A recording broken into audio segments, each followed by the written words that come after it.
बिस्मिल्लाहिर्रहमानिर्रहीम। अस्सलाम वालेकुम भाइयों और बहनों। हमारे घर के करीब एक बेकरी है। अक्सर शाम के वक्त काम से वापसी पर मैं वहाँ से सुबह नाश्ते के लिए कुछ सामान लेके घर जाता हूँ। आज जब सामान लेकर बेकरी से बाहर निकल रहा था कि हमारे पड़ोसी इरफान भाई मिल गए। वो भी बेकरी से बाहर आ रहे थे। मैंने सलाम दुआ की और पूछा, क्या ले लिया इरफान भाई? कहने लगे, कुछ नहीं हनीफ भाई, वो चिकन पेटीज थे और जलेबियाँ थीं, बेगम और बच्चों के लिए। मैंने हंसते हुए कहा, क्यों, आज क्या भाभी ने खाना नहीं पकाया?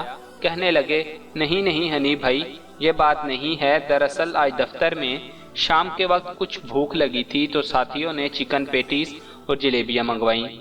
मैंने वहाँ खाए थे तो सोचा बेचारी घर में जो बैठी है वो कहाँ खाने जाएगी, उसके लिए भी ले लूँ। ये तो मुनासिब ना हुआ ना कि मैं खुद तो ऑफिस में जिस चीज़ का दिल चाहे वो खा लूँ और बीवी बच्चों से कहूँ कि वो जो घर में पके सिर्फ वही खाएं। मैं हैरत से उनका मुंह तकने लगा क्योंकि मैंने आज तक इस अंदाज से न सोचा था। मैंने कहा, इसमें हर्ज ही क्या है इरफान भाई? आप अगर दफ्तर में कुछ खाते हैं तो भाई भाभी और बच्चों को घर में जिस चीज़ का दिल होगा खाते होंगे। वो कहने लगे, नहीं नहीं हनीफ भाई, वो बेचारी तो इतनी सी चीज भी होती है मेरे लिए अलग रखती है।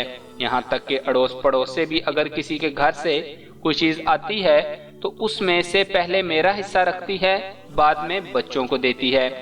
अब ये तो खुदगर्जी हुई ना कि मैं वहाँ दोस्तों में गुलछड़े उड़ाऊं। मैंने हैरत से कहा, गुलछड़े उड़ाऊं? ये चिकन पेटीज, ये जलेबियाँ, ये गुलछड़े उड़ाना है इरफान भाई? इतनी मामूली सी चीजें। वो कहने लगे, कुछ भी है हनीफ भाई, मुझे तो डर लगता है कि आखिरत में कहीं मेरी इस बात पर पकड़ ना हो कि किसी की बहन बेटी ब्याह के लाए थे, खुद दोस्तों में मजे कर रहे थे और वो बेचारी घर में बैठी दाल खा रही थी।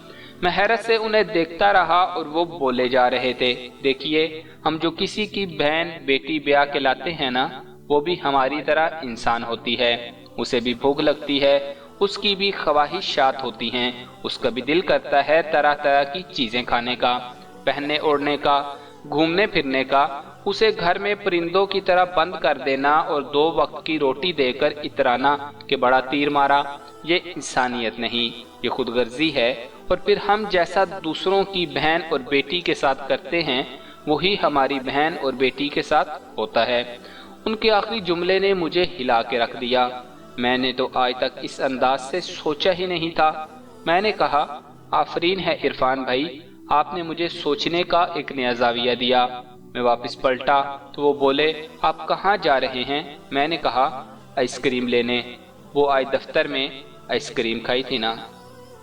जिन नए भाई और बहनों ने अभी तक हमारा चैनल सब्सक्राइब नहीं किया वो हमारा चैनल सब्सक्राइब कर लें और घंटी का बटन दबाना मत भूलिएगा। जज़ाकल्लाह।